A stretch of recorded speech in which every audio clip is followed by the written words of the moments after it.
Olá pessoal, muito boa noite. Meu nome é Luiz Fernando Albert e eu vou apresentar hoje para vocês a importância da reserva Mídice Brandão para o município de Santa Rita do Sapucaí e entorno, né? Nós estamos aqui numa região de Serra da Mantiqueira, né? Então o que eu vou falar aqui também é válido para muitas outras florestas aí na Serra da Mantiqueira.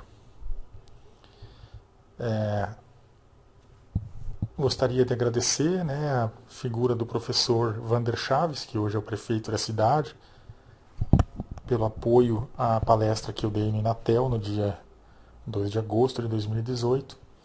E essa é uma espécie de vídeo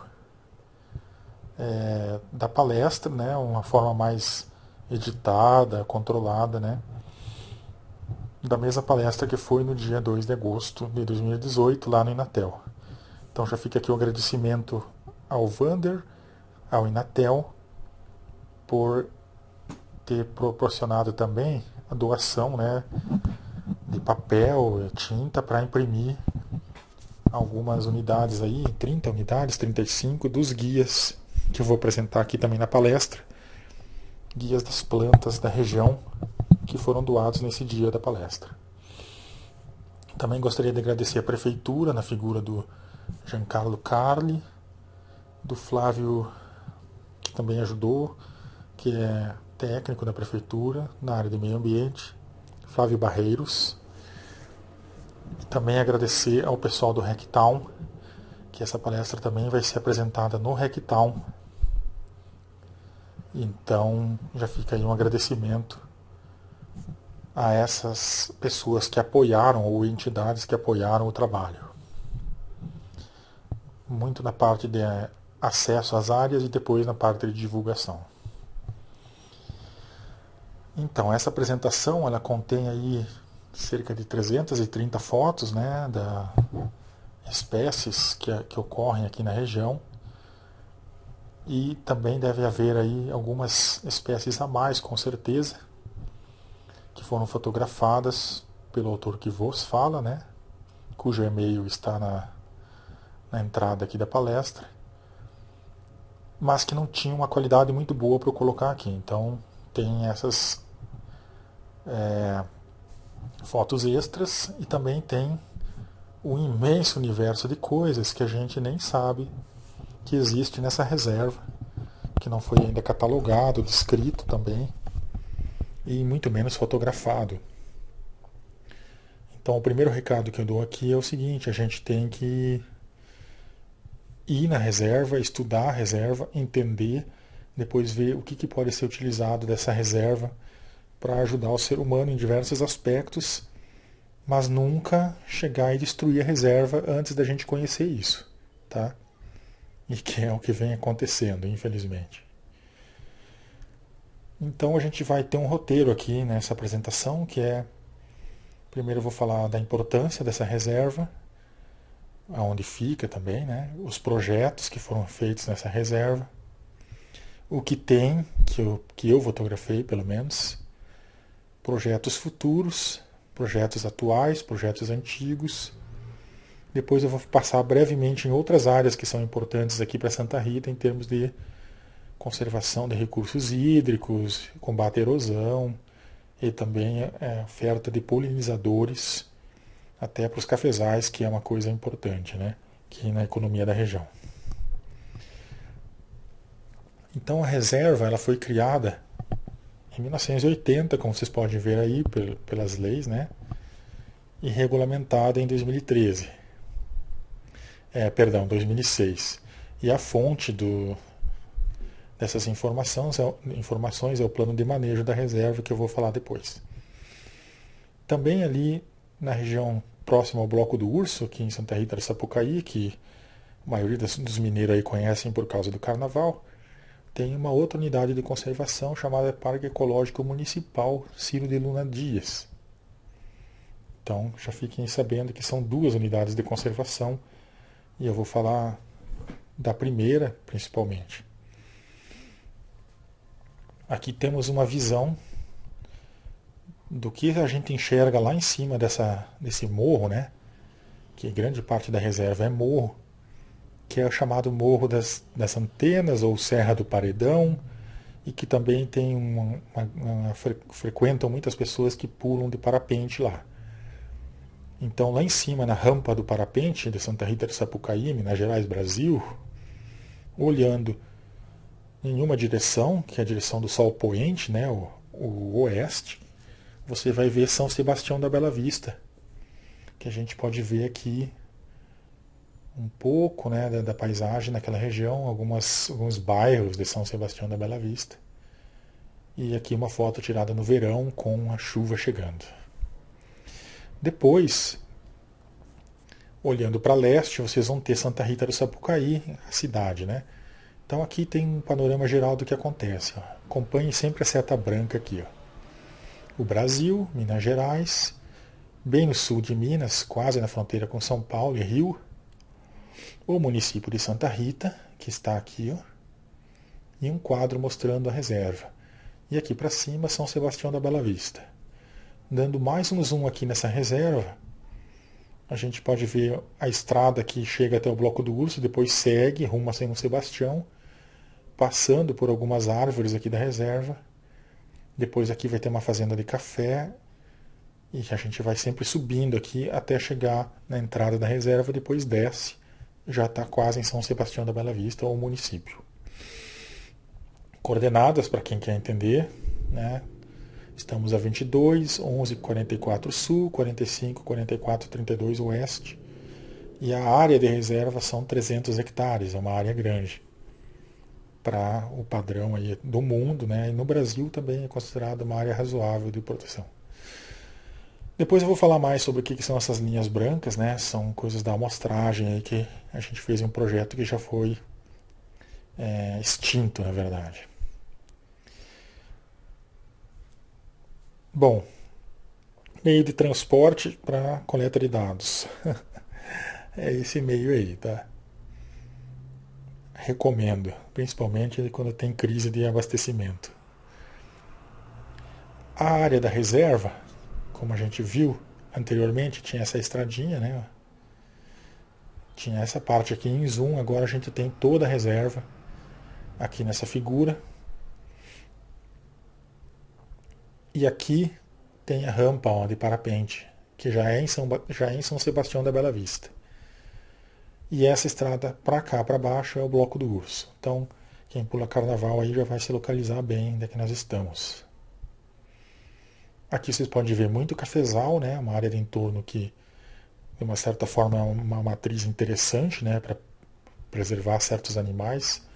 Muitas vezes a gente até vê alguns animais no cafezal aí transitando. Principalmente nesse lugar aqui, ó. Aqui e aqui, aqui, ó. São áreas onde os animais transitam entre um grande fragmento e aqui tem outro.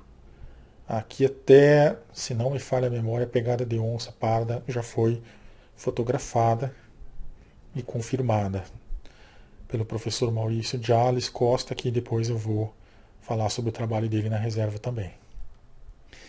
Mais um panorama para vocês se situarem, né, do que foi feito aqui na região. Então, o que eu vou apresentar aqui tem dados da reserva e também tem dados mais amplos, né, que são as minhas pedaladas aqui. Tem pedaladas aqui perto da Coperrita, aqui já é sentido Pouso Alegre. Tem outro lugar que eu vou falar aqui. Aqui tem sentido Abertão, que é um bairro. Depois tem pedaladas lá no Vintém, lá no Bom Repouso, quer dizer, Bom Retiro. Eu nunca lembro o nome do bairro. E aqui o caminho mais tradicional que foi feito aí cerca de 50 vezes ano passado para a coleta de dados fotográficos. E aqui o Bloco do Urso, né, perto aqui do bairro, que é chamado de Nova Cidade, mas na verdade são 2 bairros. Então como que chega lá? Sai de Santa Rita, pega um ônibus ali em frente à rodoviária, ou Nova Cidade, ou... qual é o nome do outro? Agora não lembro. Daqui a pouco eu digo. Mas qualquer ônibus que parar ali na rodoviária da Serra Azul, Serra Sul, vai para lá. que é um ônibusinho azul. Você desce aqui no Bloco do Urso, depois você caminha cerca de 2 quilômetros até aqui, depois mais uns 2 quilômetros até lá em cima. E tudo já dentro da natureza, com cachoeira, um lugar muito bonito. E com excelente qualidade de água, tá? Já vou falar de cara aqui para vocês. Muito bem. Aqui uma imagem da visão que a gente tem do caminho ao anoitecer, né? Aqui uma imagem do autor que vos fala.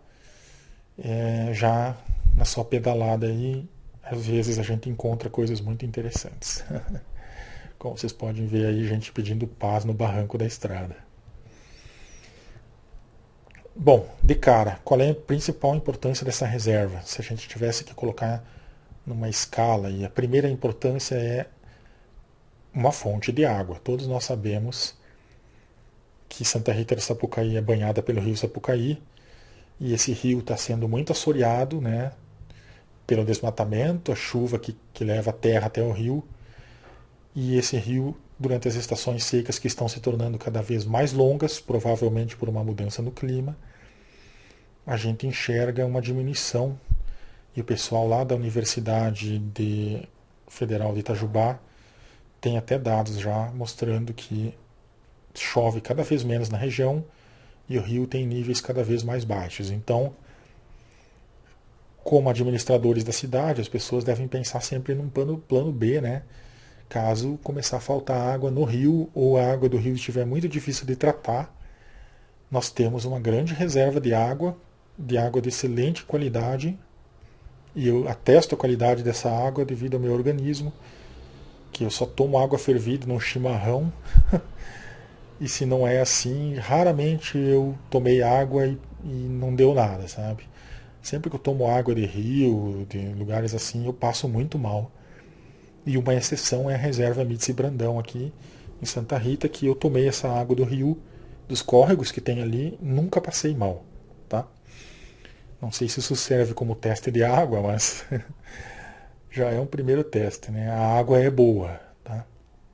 Então, essa mata, ela tem uma fonte de água que no futuro, dependendo aí do plano de manejo e de como vai ser conduzida a expansão urbana, poderá se construir talvez alguma pequena represa, alguma coisa assim, e essa água seria excelente.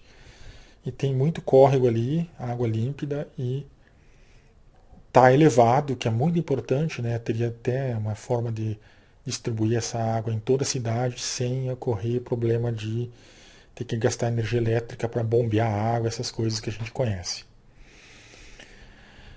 Além disso, em relação ainda à água, quando essa floresta está em pé e preservada, ela mantém o solo unido, né? O solo não vai ser levado pela chuva e, além de não assorear o rio Sapucaí e outros dos seus afluentes, vai manter os cafezais sem o cafezal ir embora numa chuvarada que ocorre em Vossorocas, essas coisas de erosão. Então, duas coisas muito importantes aqui. Além, no decorrer aqui da palestra, eu vou falar de mais outras coisas que são importantes, mas agora vamos rever muito o que foi feito na reserva até os dias de hoje, tá? Então, de cara, o primeiro trabalho mais abrangente e mais importante é o plano de manejo, tá? Feito em 2013. Inclusive tem pessoas aqui na plateia que participaram, depois podem falar um pouco mais sobre ele. E ele tem que ser respeitado quando os tomadores de decisão do município forem propor alguma coisa para a reserva. Então, como que funciona a lei? A lei diz o seguinte, a lei ambiental do Brasil. Lugares como a reserva devem ter um plano de manejo e tudo que é feito lá deve ser orientado pelo plano de manejo. Então esse documento ele é importantíssimo e não deve ficar só no papel, tá? E é um trabalho muito importante em termos de levantamento da vegetação, de fauna, do que foi feito lá. E tem várias coisas escritas aqui no plano sobre como deve ser conduzida essa área. Então, tomadores de decisão, por favor, pelo amor de Deus, leiam isso antes de fazer qualquer coisa na reserva.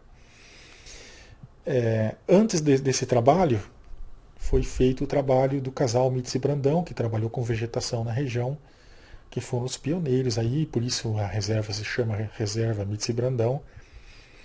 Eles publicaram alguns trabalhos em algumas revistas aí lá em BH sobre a flora da região, tá? Então acabei falando do segundo projeto primeiro, mas não tem importância. Vamos falar do terceiro projeto feito na região, que é a iniciativa do professor Fernando Bonillo, que faleceu, era um professor da Univasf, falecido, e um orientando dele, que é o Maurício Diales, que eu já vou mostrar aqui, foi quem, depois que ele faleceu, resolveu retomar o projeto chamado Bicho do Mato. Posteriormente, eu fui convidado a trabalhar junto com o Maurício, que é esse rapaz que está aqui, jovem na época e ainda é jovem. Aqui o professor que faleceu, que era alguém muito importante aqui na região em termos de... ele trabalhava no IBAMA, né? Então tinha uma influência muito grande aqui, que está desaparecendo essa influência, a gente não pode deixar desaparecer, tem que manter essa chama viva, que é a conscientização das nossas áreas de preservação aqui na região. Muito bem. Então esse projeto foi feito em 2014, durou até o final de 2016, e era um levantamento feito no sistema RAPELD, né? Que é Programa Ecológico de Longa Duração, né? De acesso rápido às informações. RAPELD é a sigla do inglês, agora não lembro aqui exatamente. Rapid Assessment Program Ecological of Long Duration, algo assim. Se não me falha a memória, é isso. A gente utilizou, quer dizer, o Maurício Diales Costa sugeriu que a gente utilizasse o sistema RAPELD, que nada mais é do que trilhas, né? Transectos, na verdade, transecções retas, cortando a mata, né? Com impacto mínimo, que a gente estava instalando essas aberturas, né?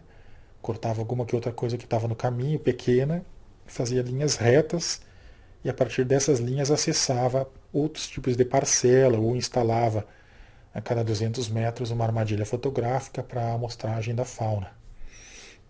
Muito bem, esse método tem várias formas de você utilizar ele, né? Você pode fazer um grid. Eu já trabalhei na Bahia num grid que tinha 5 por 5 quilômetros, era como um tabuleiro de xadrez, só que o tabuleiro de xadrez tem 64 casas, e esse tinha 25. E cada casa era 4 quilômetros de transecto, né? Então você imagina, tinha 60 quilômetros de trilhas, e aí instalando parcelas aí no meio dessas trilhas para tanto fazer levantamento da flora como da fauna. A gente, devido a limitações aí de material, de apoio até dessas instituições, a gente fez uma coisa mais resumida, né? Fez aí 1,5 km talvez de trilhas, e também pelo tamanho da reserva e as áreas de difícil acesso da reserva, a gente não quis aí instalar a parcela no precipício, né? Então foi mais fácil. Aqui tem uma série de coisas que eu não vou entrar em detalhes, como era feito o levantamento da vegetação, mas o projeto era esse. Tinha a parte da vegetação, que eu fiquei encarregado, e a parte dos animais, que o Maurício ficou encarregado. E a gente envolveu vários alunos aí que gostavam de ir à mata, né? Como vocês podem ver aí, algumas fotos dessa época muito legal que teve e que durou até dezembro de 2016. Depois, eu e o Maurício, a gente foi desligado da Univasf e o projeto acabou. Aí nós temos uma imagem do professor Maurício com a sua lente, né? E aqui uma visão das áreas trabalhadas. Frutos desse trabalho foram bastantes, né? Apesar de pouco tempo, apenas um ano instalando tudo, né? Parcelas e mais um ano aí que a gente escreveu algumas coisas, vou mostrar algumas para vocês, né? Sobre a vegetação, foi feita alguma coisa, né? Quais as plantas que tem, 60, 70 espécies foram identificadas. Depois tem aqui trabalhos sobre xaxim, que é uma planta rara que tem em alguns locais, que eu não vou dizer, da reserva. E também como se eles preferiam beira de rio, alto da montanha. Aqui os trabalhos do professor Maurício, né, o inventário de aves, feito com alguns alunos. Vocês podem depois procurar os anais lá dos congressos científicos da Univas, do ano de 2016. Vai estar lá os resumos com o nome dos professores aqui e dos alunos. Vocês vão encontrar esses resumos desses trabalhos, tá? Então, com máquina fotográfica, gravador de som, depois o Maurício poderá, quem sabe, esclarecer algumas coisas para vocês, se vocês encontrarem ele ou escreverem para ele. É só procurar o currículo Lattes ou a gente pode passar o contato dele depois. Ele pode dar mais detalhes sobre a parte que ele fez.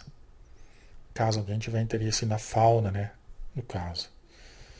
Trabalho muito legal, feito com muitos dos aparelhos a maioria dos aparelhos, no caso, quase no 100% era do professor Maurício, então ele levava os alunos, trazia os alunos, uma dedicação total ao projeto e com o próprio carro dele, né, e os aparelhos dele, que foi erguida aí essa publicação do inventário faunístico que está sendo falado aqui agora, apresentado aqui agora. Muito bem. Da minha parte, a principal publicação que resultou, né, do projeto Bicho do Mato, da minha parte, tá? Até esqueci de colocar aqui. Foi o Guia das Plantas, que eu publiquei em 2017 no Museu de História Natural de Chicago, tá? Também chamado de Fields Museum, que é o museu de campo, tá?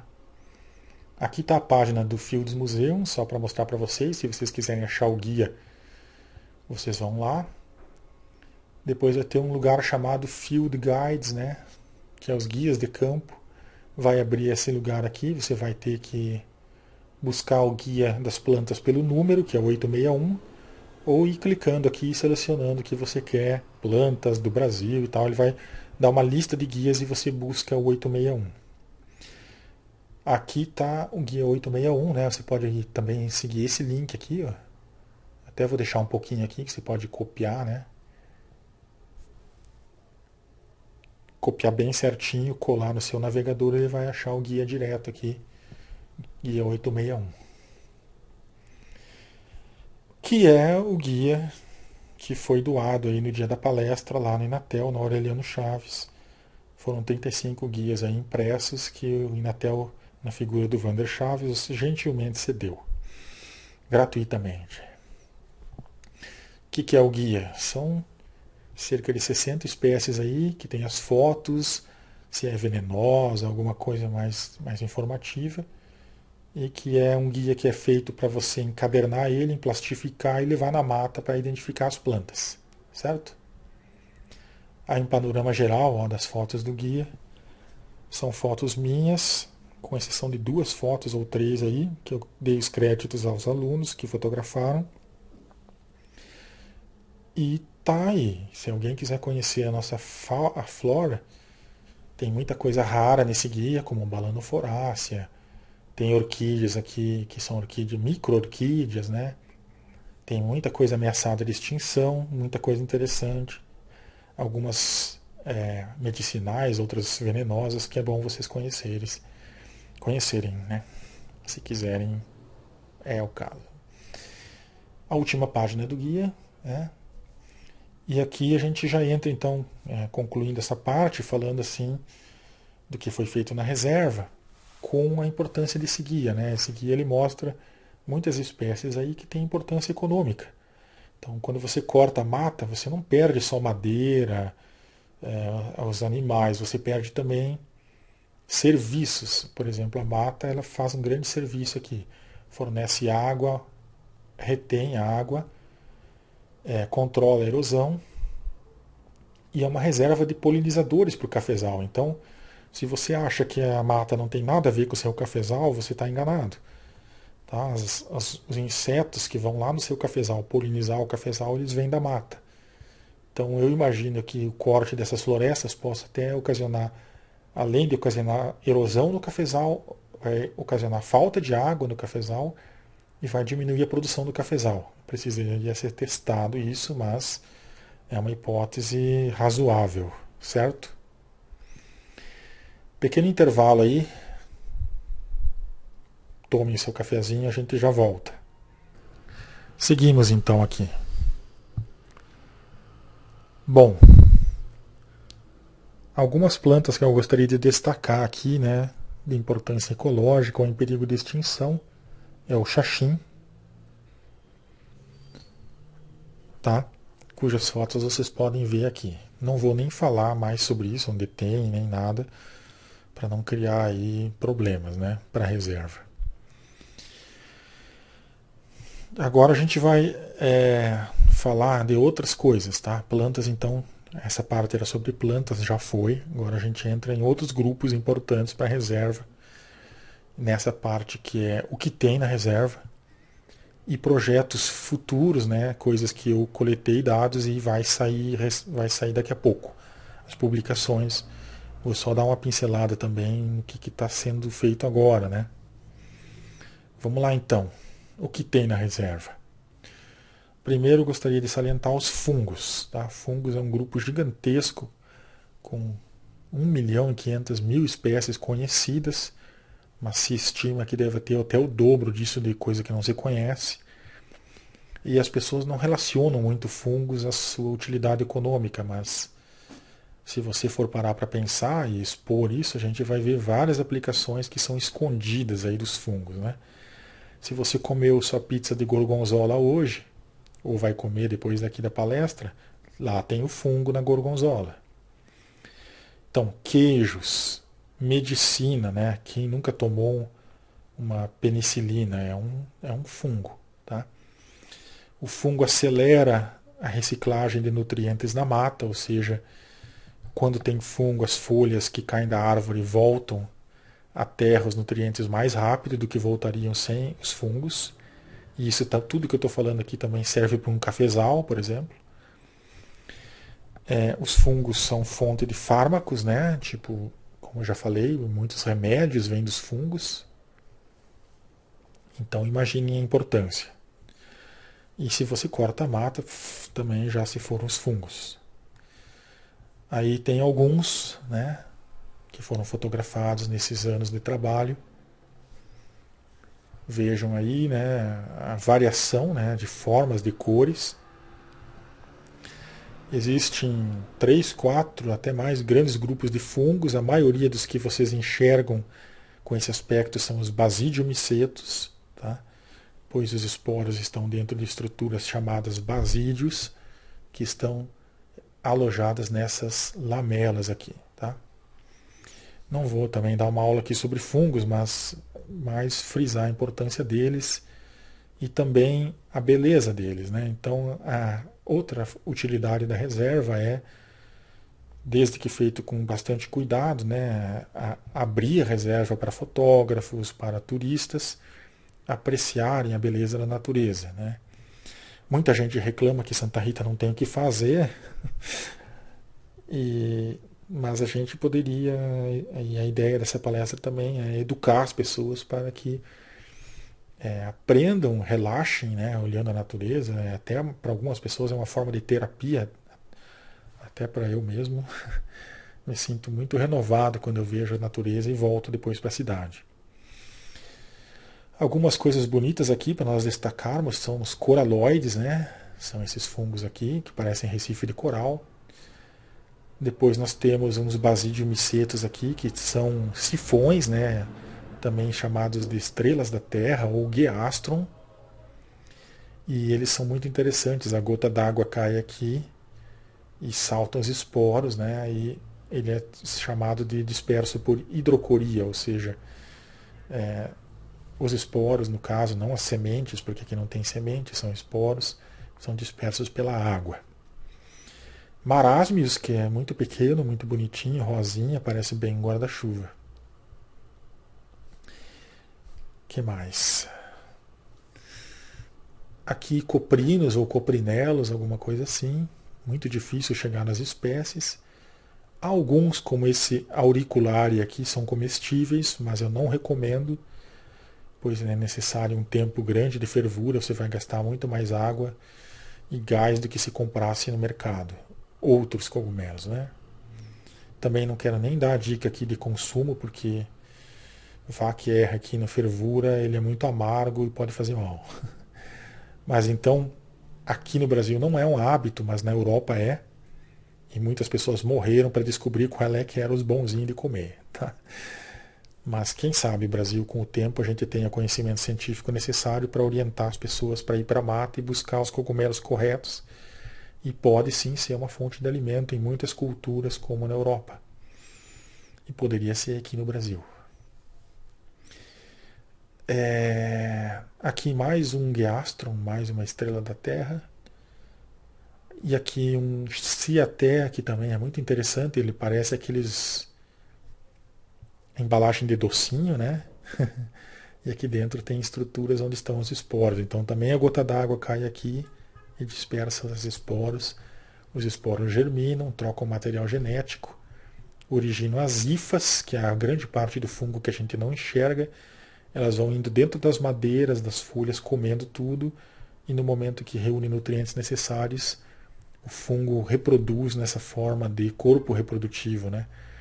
Que vai reiniciar o ciclo e vai largar os esporos aqui novamente para eles fazer todo o ciclo de novo.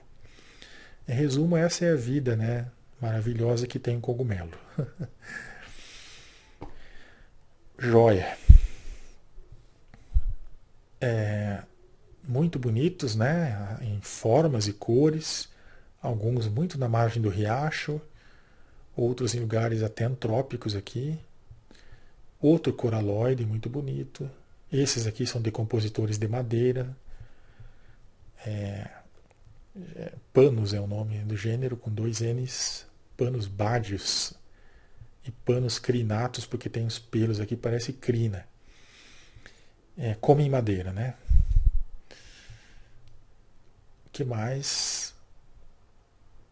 Aqui tem alguns insetos também se relacionando com os fungos, não se sabe ao certo se eles comem os esporos ou dispersam os esporos, mas é interessante. E acabamos com esse grupo. Então viram aí como são bonitos, né? E é possível você fazer um jardim de fungos, se você quiser, né? Basta você pegar no seu terreno as suas restos de folhas ou coisas, né, que apodreceram e molhar muito bem, colocar num lugar mais escuro, assim, você poderá ter alguns em casa e mostrar para os amigos, ó, que bonito o meu jardim e coisa e tal. Mais uma visão da reserva. Cada vez que aparece uma figura dessas, a gente entra num novo grupo, tá? Aqui é um grupo bem pequeno, né? Só tem esse organismo que eu consegui fotografar, é uma coisa muito rara. É um organismo misterioso, né? Pouco estudado pela ciência, não se sabe exatamente se ele seria uma ameba ou um fungo. Ele está no meio termo aí, tá? Por incrível que pareça, é uma única célula, tá? Por isso que às vezes é considerado um tipo de ameba, um protozoário, na verdade, protista, outro reino, né? Não o reino dos fungos. E o curioso dele é que ele é unicelular, então deve ter um núcleo em algum lugar aqui. Ó. Por que eu estou falando do bolor limoso? Porque ele tem sido agora estudado no Japão, principalmente, e ele se alimenta muito rápido, né? Então, em questão de horas, ele já sai do lugar, vai para um outro lugar. Isso no verão, quando ele está frutificando e consumindo. Outros fungos ele consome, né? Ou fungos, né? E ele está sendo utilizado em computação. Tá? Muitos cientistas estão utilizando, fornecendo pontos, né? Pontos que eles querem ligar e fornecendo alimento entre todos os pontos possíveis, certo? Entre todos os pontos possíveis e rotas possíveis, eles colocam alimento. E aí, o bolor limoso, como ele precisa sobreviver com o mínimo de recursos e com a máxima rapidez, ele tem sido usado para solucionar problemas de engenharia no trânsito, tá? Por exemplo, o metrô de Tóquio, ele foi testado agora, o novo metrô de Tóquio, uma possibilidade, né? Foi testado se as soluções por computador seriam melhores soluções do que o do bolor limoso. E o bolor limoso conseguiu soluções tão boas quanto os melhores computadores que eles utilizaram para fazer as melhores linhas de metrô para Tóquio. Tá? Então, só para dar um exemplo de aplicações inimagináveis, né, que tem as coisas que existem na mata. Basta você ser esperto ou inteligente o suficiente para relacionar uma coisa com a outra ou colocar uma coisa num outro contexto. Acabou o Bolor Limoso. Aí mais uma visão lá de cima, né, da floresta, num dia bonito aí de junho. Aranhas, não sou muito fã, né, mas tem inúmeras aplicações, né, já na engenharia de materiais aí, né, a teia de aranha tem sido estudada.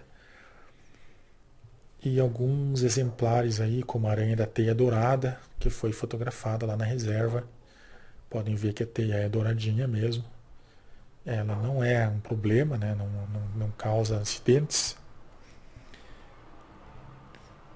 E algumas aranhas que fazem tocas na beira da estrada, assim, é muito comum isso no inverno. Elas controlam as populações de insetos, tá? São importantes. Agora vamos aos insetos, tá? A aranha não é inseto, a aranha é aracnídeo, como o escorpião, por exemplo. Embora em muito documentário aí a gente vê gente falando em que aranha é inseto. Agora sim os insetos. Então aracnídeo tem 8 patas, inseto tem 6. Uma boa diferença, né? Qual é a importância dos insetos? A maior delas é essa que eu já falei, né? Polinizar as culturas anuais ou culturas perenes. E também na alimentação humana, né? Mel, por exemplo, é uma coisa que vem dos insetos. Aqui tem uma cena rara, né? Algumas espécies de borboletas, né? Como itomídeos, aqui as borboletas de vidro, pois são transparentes as asas. Outras borboletas, tudo no mesmo momento aqui, né? Fotografadas e polinizando uma árvore na floresta. Então imagine esses bichinhos fazendo serviço no seu cafezal. Vamos lá. Muitas das borboletas que a gente encontrou, que eu encontrei e fotografei, elas nem constam nas listas de espécies ameaçadas por não se ter um conhecimento básico sobre elas. Então, a International Union of Conservation of Nature faz listas das espécies que têm problemas ou são ameaçadas. E essas borboletas, como a Biblis, por exemplo, Micélia, tudo muito bonitas, ó, Aérea, Opsifanes, nem estão nessas listas, tá? Essa aqui eu vou dizer para vocês, a Opsifanes, ela é rara mesmo, tá? Difícil de você ver. Só ao anoitecer. Essa já é mais comum, essa também e essa também. Essa é Epifílio, gênero. Mas a maioria delas a gente não sabe ao certo qual é o estado dela, se está ameaçado ou não, porque nem consta nas listas. Então, vejam só as coisas que tem aí, a gente ainda não conhece. Algumas outras aqui parecem folhas, né? Essa aqui, por exemplo. Agora não vou lembrar o nome do gênero. E que a gente dificilmente enxerga quando ela está pousada, tá? Ela parece muito uma folha apodrecida e ela até deita de ladinho assim para parecer mais folha ainda. Aqui, ó, essa é Zaretes itis, o nome dela, tá? É a típica borboleta folha, né? Imagine para uma criança que está um estudante enxergar um bichinho desses, ele vai ficar fascinado por biologia, né? Ela é idêntica à folha, tá? Tem até os fungos ali, os buraquinhos dos insetos. E ela fica no chão da mata, né? Procurando geralmente fezes para se alimentar. Uma coisa que eu gostaria de dizer sobre as borboletas é que elas são bonitinhas, mas elas são um pouco nojentas, talvez, tá? Essa aqui ela é muito interessante. Eu já vi ela na mata, não tive a oportunidade de filmar, mas quando você chega um pouco perto e ela talvez pressente uma ameaça, e às vezes está ventando nesse momento, ela até imita o vento da folha, tá? Como se a folha estivesse sendo sacudida pelo vento. É incrível, tá? São tudo itomídeos, esse grupo aqui, ó, tá? Outra que você também vai ser difícil enxergar é a borboleta de vidro, tá? São as itômias, muito bonita. Essa aqui é a estraladeira, você já deve ter ido na mata, às vezes escutar. É ela. Só para dar um exemplo das maravilhas que tem por aí, né? Essa é bem mais rara. Acho que é Ermeupite ou alguma coisa assim. Aqui temos algumas mais comuns, né? Essa aqui é bastante comum. Essa aqui se chama Adelfa. É um gênero bem comum lá na reserva. Essa aqui é a morfo, né? São as morfos. Também tem as caligos. Na verdade, essa é uma caligo, tá? Caligo ilioneus. Incrível essa borboleta, com a asa fechada. Dei uma pensada aí, o que parece isso, na verdade? Eu tenho uma visão bem clara hoje do que é isso, né? É o olho, aqui é a fosseta, aqui é a cabeça, né? De uma serpente, tá? Então imaginem a borboleta, ela para, fecha as asas, fica quietinha, e se alguma coruja, algum animal vier querer comer essa borboleta, vai achar que é uma cobra grande e não vai chegar perto, tá? Então muitas coisas na tecnologia, até as asas, o movimento, a camuflagem tem sido utilizada pelo exército até nas pesquisas para a humanidade, né, inspirados aí em borboletas. Essa é uma actinote bastante comum, o gênero, né? Essa é Catanophele numília pentia. Linda. Depois a gente retorna um pouco mais às borboletas. Vamos mostrar aqui só mais um grupo grande, que é os papilionoides, né? As borboletas grandes e coloridas e geralmente tem uma parte muito grande preta, né? Essas são borboletas enormes. E aqui um outro grupo enorme de insetos, né, que existem na floresta, que são as mariposas, tá? Essa é a segunda maior mariposa do mundo. Ocorre aqui na região, tá? Veja a mão de um adulto aqui e o tamanho do bicho. Essas aqui são as bruxas, né? Que geralmente quando está na sua casa dizem que traz má sorte. E muita gente espanca, arrebenta o bichinho, que não tem nada a ver com isso, tá? Aqui algumas que a gente deve também falar que nem tudo na natureza é bonitinho e legalzinho. A gente também tem que ser honesto em falar que essas aqui a gente tem que manter distância, né? Principalmente na forma que elas se encontram de larva, né? São as larvas de fogo e podem causar graves acidentes nas pessoas. Então, muito cuidado quando você vai na mata, né? E vai escorregar ou está cansado e se apoia numa árvore. Cuide onde você vai colocar a mão, porque algumas, a gente vai ver aqui a foto, elas são muito parecidas com o líquen e você nem vê, né? E podem causar hemorragia interna e até a morte.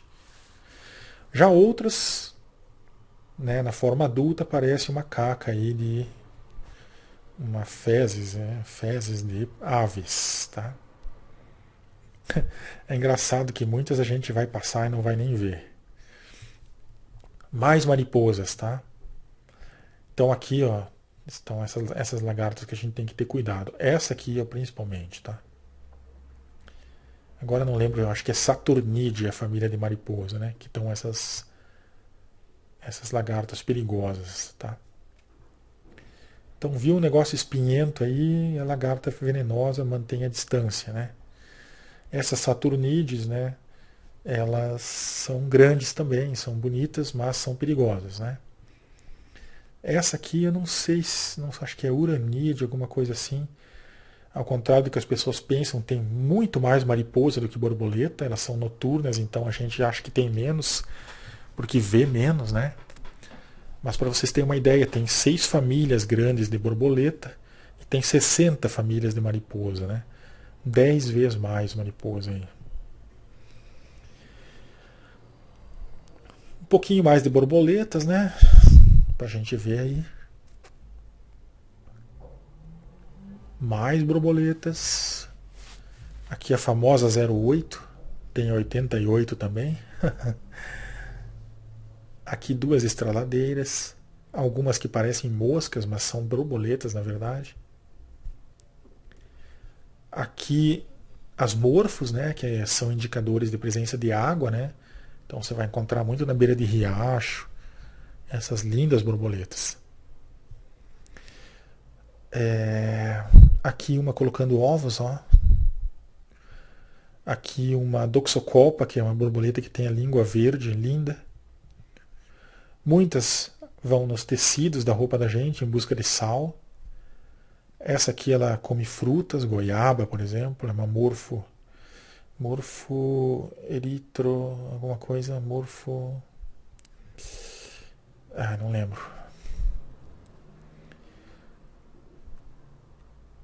Aqui lindas também, né, as borboletas chamadas de Vanessa, é o gênero. Micelia orsis, que na minha modesta opinião é uma das mais lindas que tem aqui na região.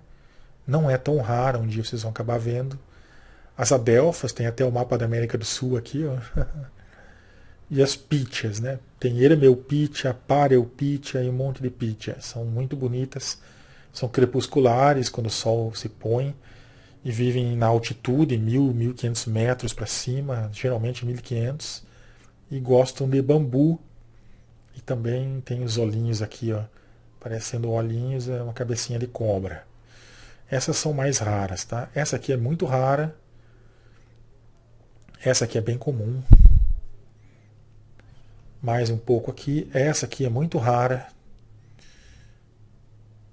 Essa aqui é a famosa borboleta que dá cambalhota, que dependendo da velocidade do flash, ela é mais rápida e consegue dar uma voltinha aí. Há muito o que se aprender, né, em termos de velocidade, aeromodelismo, né, tipo a aerodinâmica desses animais na indústria poderia ser aplicado. Aí essas fotos a gente fala o seguinte, né, essas fotos elas são todas parte de um projeto que está numa fase já adiantada, que é identificar, catalogar e transformar num livro sobre as borboletas aqui da Serra da Mantiqueira. Então, projetos aí na reserva, já em fase adiantada, eu diria, né? Esse livro que eu estou fazendo e o intuito é comercializar ele mesmo, né? Então ainda vou ter que entrar em contato com as pessoas que me ajudaram a identificar as borboletas e ver aí se como que a gente vai fazer para os créditos das pessoas que me ajudaram, né?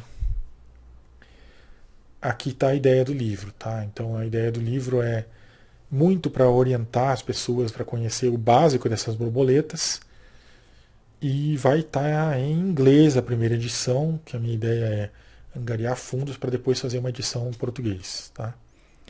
E a ideia também, por enquanto é só ideia, mas tem muita coisa no papel, é que seja um e-book, né? Não seja um livro impresso normal como a gente conhece, até porque vai ter muito link dentro do livro que leva para vídeo das borboletas. Então eu fiz muito vídeo, tem muito vídeo aí, a gente põe vídeo, a pessoa clica e já vê como é que ela é se mexendo, copulando, seja lá o que for, certo? Bom, tem a foto da borboleta, né? Tem uma imagem geralmente dela para identificar e outra imagem dela em ação. Até que é uma ideia que a gente vai tentar reproduzir mais, uma ideia que paralelamente o professor Maurício teve, de ter sempre 2 fotos ou 3, 4 fotos aí. No meu caso eu coloquei às vezes mais do bichinho para identificar e do bichinho fazendo alguma coisa, né? Aqui eu tenho muitas fotos delas polinizando ou se alimentando ou até copulando ou colocando ovos. No meu livro, eu comecei a escrever o livro em 2017, a minha ideia principal era criar um livro também para que fotógrafos pudessem depois saber, em tal lugar, em qual época do ano que eu acho tal borboleta linda que eu quero fazer um vídeo, uma foto especial. Então eu criei mapas e criei também um calendário onde eu posso encontrar no tempo, né? Tipo, essa borboleta é de inverno, essa borboleta é de verão. E também a altitude tá no livro também, né? Nossa, essa borboleta eu encontro na beira de rio. Essa aqui eu encontro perto de fezes. em áreas que tem areia ou que tem minerais, beira de riacho, bambu. Quantos metros de altitude? 900, 1000, 1100, 1500, tá? Tudo isso está lá. Aqui, ó, uma imagenzinha de como é uma página do livro, né? Tem, essa aqui, ela é a Doxocopa. Ela tem lá em Santa Maria, tem lá em Uruguaiana, tudo no Rio Grande do Sul, tem aqui, tem em Itatiaia. Você pode ir nesses lugares nessa época e tentar achar ela para fotografar. Então seria um guia também para fotógrafos, né? Bom, tá aí. Agora nós vamos entrar em outro grupo, mas não sem antes tomar mais um cafezinho. Então, o próximo grupo que a gente vai ver são os outros insetos, né? Coleópteros, himenópteros e hemípteros, tá? Curiosamente, isso aqui poderá originar uma outra publicação, eles são mais do verão, tá? Dificilmente tu vai ver um himenóptero ou principalmente coleóptero no inverno, eles são mais raros. E no verão realmente tem muito, muito, muito, muito desses grupos, tá? E vejam, né, a beleza desses animais, tá? E aqui os serviços desses animais, ó, polinizando, certo? Então pense nessa importância econômica também dos animais. Já que muitas pessoas pensam muito, né, na parte econômica, a gente tem que, infelizmente, apelar para a parte econômica, para a proteção dos animais. Olha, não mata porque ele poliniza o teu café. Não derruba a mata porque vai ter erosão. Não era exatamente isso que a gente gostaria de levantar como bandeira, mas infelizmente tem que ser, né? Eu acho que só a beleza já seria a bandeira. Algumas vespas que parecem formigas, ou o contrário, agora não lembro, acho que são realmente vespas. Recentemente foi descoberto que o maior grupo de insetos não é besouros, e sim himenópteros, né? As vespas e as assemelhados, né? Aqui um besouro tartaruga lindo, hemípteros, baratas, né? Cigarras, várias coisas que tem aí, percevejos. Aqui um que parece um espinho de paineira, muito bonito. Provavelmente a gente não vai enxergar quando passa por ele. Aqui outros maiores, né, coloridos, metálicos e etc. Aqui também em bioengenharia, que a gente chama, né, aqui já tem o ortóptero, né, que é um gafanhoto chamado de gafanhoto soldado, que ele está com as cores do Brasil aqui. Ó. Como que voam, como que se protegem, que tipo de escudo, que tipo de asa, tudo, que tipo de captação de água, várias coisas têm sido inspiradas em insetos, tá? Que mais? Aí mais para mostrar a beleza, muitas coisas esquisitas, tá? Acho que esse aqui é uma forma intermediária desse. Aqui um inseto matando uma larva de um outro inseto. Aqui umas coisas que parecem mais Transformers, né? Aqui um bicho-pau, que já é um outro grupo de insetos, e mais uma imagem da reserva. Aqui alguns outros grupos de animais que talvez eu tenha que juntar tudo num único livro, né? Não sei, pois eu tenho menos fotos. Moluscos eu só achei 2 até agora, relevantes, né? Anfíbios tem mais do que isso, foram as fotos que eu encontrei aí. O problema é que eu tirei mais de 20 mil fotos, então na hora de montar essa apresentação tem muita foto ruim, né? Podem ver que eu selecionei 300 e tem muito animalzinho que estava perdido nas pastas lá, eu não achei a tempo de colocar aqui. Mas anfíbios é um caso que deve ter o dobro disso de foto, e anfíbios muito pequenos aqui, tem o sapo de chifre, por exemplo. Esses todos aqui são pequenos, né? Você também não enxerga eles na mata. E de anfíbios também, ao contrário do que as pessoas pensam, sai muito fármaco também de anfíbios, né? Aí é uma pedra bonita que tem na reserva. Répteis são mais fáceis de encontrar, né? E até às vezes a gente não quer encontrar, no caso das cobras. Mas tem muita coisa bonitinha lá também.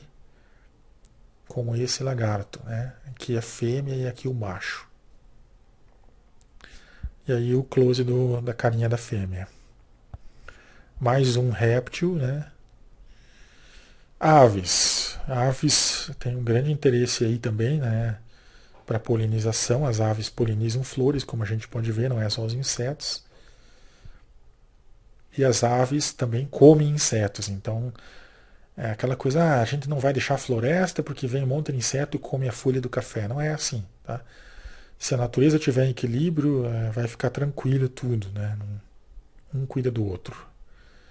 Alguns exemplos aí, né? Tem pica-pau bonitinho na reserva, tem caturrita, tem o caracará, que é um gavião, e outros animaizinhos. A siriema, um animal com um canto muito bonito. Caracará de novo aqui comendo carniça. Um outro gavião aqui, ó, tá? Então, mais uma utilidade da reserva, né? Tipo, a pessoa está estressada e escuta o canto das aves ou vê uma bela ave numa flor, tá? Cura a depressão, talvez. Uma chuva de verão na reserva para separar o próximo grupo, que é os mamíferos, tá? Mamíferos é um grupo difícil de você fotografar, né? Tem que ter certa sorte. Alguns eu só fotografei os vestígios, né? Como provavelmente uma jaguatirica e provavelmente um lobo-guará. Outros com mais sorte, fotografei aqui o coati, né?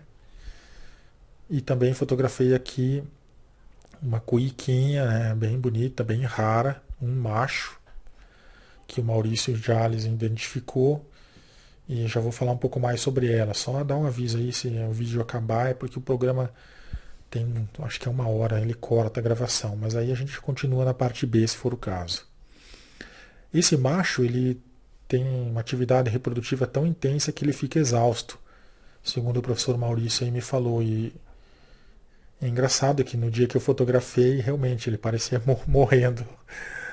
E ficou fácil, mas geralmente não é assim, tá? Mas estão lá animais muito raros.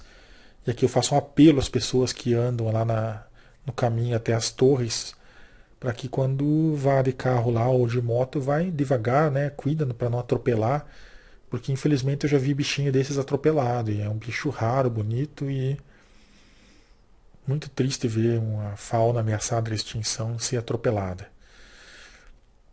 Os macacos, né, os primatas também estão lá fazendo sons e também curiosos demais, né? Então encerramos aí todos os animais que existem. E vem uma parte aqui onde vocês podem ler sobre a reserva.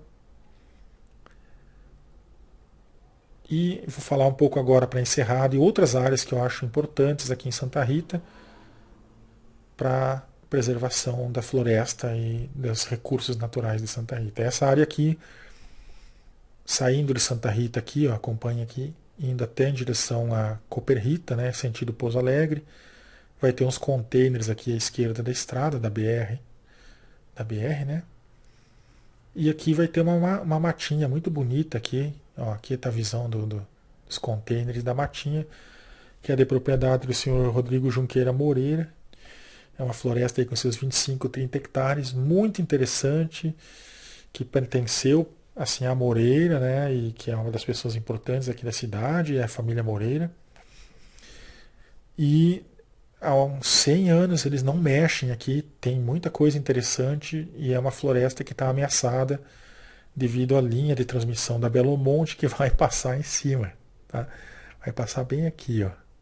Então essa floresta está muito ameaçada, é um apelo que eu faço às autoridades, às pessoas em geral, que a gente erga uma bandeira aí para tentar salvar essa pequena, mas importantíssima mata aqui da região, tá?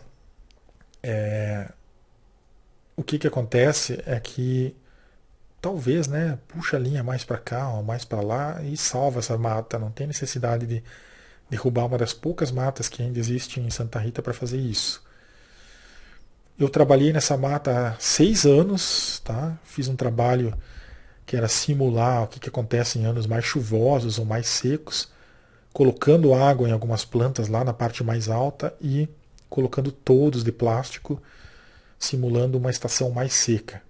Por que eu fiz esse trabalho? Para entender como o clima, né, a mudança no clima pode influenciar uma planta chamada cafezinho do mato, que é um parente distante do café, também já avisando qual poderia ser o impacto no cafezal, né, de um ano muito seco, como esse ano de agora, em 2014 também. Então, eu fiz esse trabalho, o trabalho vai ser publicado, carreguei muita água nas costas aqui, e com Psicotra aleiocarpa, que é um parente distante do café. Lá onde eu subia, ó, carreguei muita água aí. E é também importante, né, um trabalho para ver a época que essa planta produz flores, né? Alguns insetos que vão nessa planta podem ir no cafezal também, pois são da mesma família as plantas. Então fiz esse comparativo, esse trabalho, e depois esse trabalho tem um mapa da época que essas plantas florescem. Ainda vai ser escrito e publicado. O que tem lá que é muito importante? De algumas coisas eu só vou falar que tem, não vou nem dizer de outras, porque vai despertar interesse de gente, talvez, depois, né? Que possam destruir ou querer danificar, né? Vai saber, né? A gente põe no YouTube e cai na mão de uma pessoa mal intencionada. Mas tem Voquisiácea lá, árvores ameaçadas do cerrado, grandes, né? Tem espécies ameaçadas de extinção, tem copaíba, tem figueira, tem canela, muita coisa interessante, corticeira de grandes dimensões que foram preservadas, certo? Aqui um resumo, né, de como desde 2012 eu acompanho lá o cafezinho do mato, quando é que ele produz flor, quando é que ele produz fruto e o que aconteceria dependendo aqui em climas diferentes, tá? Mas isso é uma outra história, só para mostrar para vocês que existe esse trabalho, né, e que essa floresta ela está aqui em Santa Rita, ela tem 30 hectares e ela está ameaçadíssima e eu acho que é importante falar aqui dela, né, defender essa floresta. Aqui uma visão, ó. Aqui está a reserva Mítice Brandão e aqui está essa outra floresta que eu estou falando e o cafezal lá dos Moreira, muito bonito, que é uma forma de proteger também a mata aqui, já que, né, tipo, é uma matriz menos hostil do que uma terra, um campo limpo, né? Muita coisa acontece aqui no cafezal, né? A temperatura já não é tão ruim aqui para as árvores, é uma matriz interessante, tá? Um outro alerta que eu gostaria de fazer para encerrar a palestra é coisas que têm acontecido na reserva, apareceram desmatamentos lá em cima, né? Então isso não pode, tem árvores muito importantes lá em cima, uma área bem preservada foi destruída perto das antenas e ficou apelo aqui, né, para as pessoas que cuidem dessa reserva, defendam essa reserva, todo cidadão de Santa Rita, devido também a outra questão que é a caça, queimada, atropelamento, lixo. O brasileiro tem esse péssimo hábito de achar que o terreno do vizinho ou a mata é lixeira, isso tem que acabar. Até uma das coisas que também me envergonha muito quando eu ando na floresta é ver todos os bichos fugindo da gente. Tá? É horrível isso. Você andar na mata e ver que os bichos, lá vem um humano, vai matar nós, vamos embora. É uma vergonha incrível para um ser humano andar na mata e ver todo o bicho saindo correndo. Tá? E muito cuidado, pessoal, a andarem perto da reserva para não matar animais ameaçados de extinção. Aqui, uma perereca, né, linda, ela é verde, tem olhos brancos e pretos. Filomedusa, o gênero, atropelada e morta. Então, desacelera um pouco ali quando chegar na reserva, até vai apreciando a paisagem, olhando a estrada direitinho para não atropelar nenhum animal ameaçado de extinção. E também evite de jogar lixo, né? Não basta repetir aqui, né? Animais raríssimos aí que eu vejo sendo destroçados por muita gente que não tem cuidado, né? Então tenham cuidado. Bom, agradeço então a vocês por assistirem essa palestra e fica aí toda essa importância na cabeça de vocês. E agora, bora tomar um cafezinho. E essa imagem eu quero que se torne emblemática, né? Tipo café e um inseto da mata que provavelmente leva o pólen de um café para o outro E é graças a isso que a produção de café também ela é grande. Então corta a mata, provavelmente vai diminuir a produção do café aqui na região. Fica o apelo aí. E até a próxima, pessoal. Agradeço muito mesmo. E um grande abraço.